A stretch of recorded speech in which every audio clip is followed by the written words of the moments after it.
Welcome to everyone for today's lesson. Today we are going to discuss the question answers of the second chapter of class 10.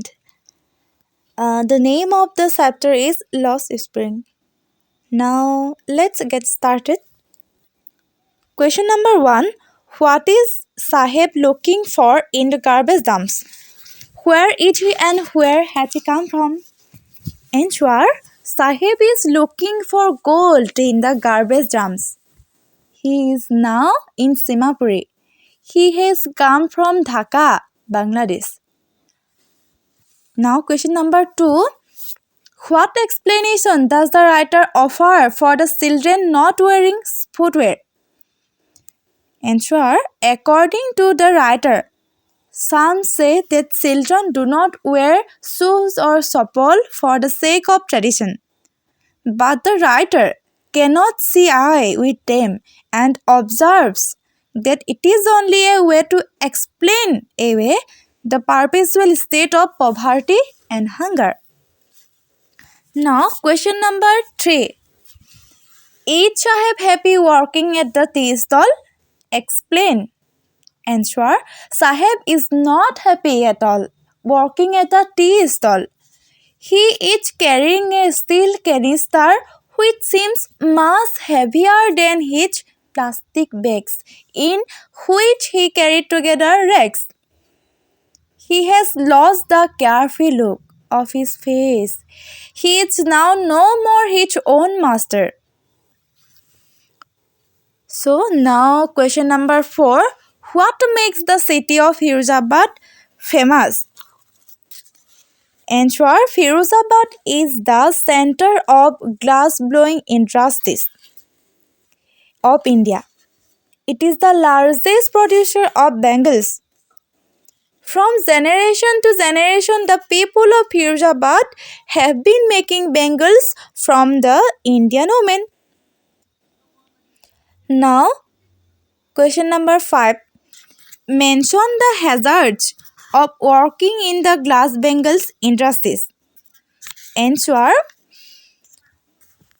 The glass bangles industry of Firozabad is the working place for about 20,000 children. They are made to work there illegally. They have to work in dingy cells without windows. They live in the shrinking lanes full of garbages. Their eyes are more adjusted to the dark than to the light. They become blind before they are adults. Most of them go blind with the dust from polishing the glass bangles. Moreover, there are middlemen, policemen and politicians who exploit them and never allow them to organize. Now, question number 6. How is Mukesh's attitude to his situation different from that of his family? Answer. The people of Firozabad cannot think of anything except bangle making. They consider it as a God-made lineage which they should not break. They are born in the bangle maker's caste, so bangle making is their tradition. Mukesh's father knows nothing except his sons making bangles, and he taught what he knows. He did not care to send his 2 sons to school. Mukesh is, however, different from the rest. He wants to be a motor mechanic. To be so, he has the required determination. He wants to drive cars. Of course, he can never dream of flying aeroplanes that seldom fly over Firozabad. Now, understanding the text.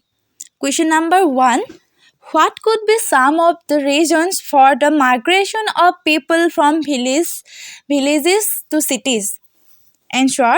There are many reasons why people are migrating from villages to cities. The problem of land due to the increase of population has made many to go to the cities. The use of scientific method of farming has lessened the scope for the landless laborers. The destruction of traditional arts and handicrafts also has worsened the economic condition on the village people. So they have to go to the cities. So, question number 2. Would you agree that promises made to the poor children are rarely kept? Why do you think this happens in the incidents narrated in the text? Answer. Yes, the promises made to the poor children are rarely kept. We organize seminars to eradicate child labor. But we live in hypocritical world where the more hazardous the industry is, the more child workers it will employ. In the fireworks industry of Sivakasi in Tamil Nadu, scores of children die because of the blast in the factories. The law is damned and the administration is blind in this regard. The storyteller Anis Zhang has described the hard realities of life in her story. About 10,000 children are rag pickers in Simapur. About 20,000 children are engaged in the glass-blowing industry of Firozabad. Their lives are miserable. Now, question number 3. What forces conspire to keep the workers in the Bengal industry of Firozabad in poverty? Answer. There are many forces that conspire to keep the workers in poverty. They are not allowed to from any organization. The middlemen exploit them, the policemen harass them, the moneylenders suck their blood. The administration is also dumb to speak against such injustice. Law is only used like a toy by the rich. Now talking about the text. Question number 1. How, in your opinion, can Mukesh realize his dream? Answer. Mukesh wants to be the master of his own. Fortune favors the brave, and so Mukesh should not lose heart. He should try to find out a work of an apprentice in some garage. He can also learn how to drive a car so that he can have a driving license. Then he can be a driver. Now next question. Why should child labor be eliminated and how? Answer. It is a matter of great shame that India has the maximum number of child workers in the world. It is a stigma that has made India ashamed of. About 20,000 of them work in Firozabad. There are more than 10,000 of them in Simapur. Childhood is the most tender age. A child needs love and care. It has some dreams which can change their life. But the hard reality destroys them before they realize them. Therefore, child labor is banned by law. But the law against child labor is ruthless. Those who employ a child must be punished. Only exemplary punishment can put an end to this hateful practice.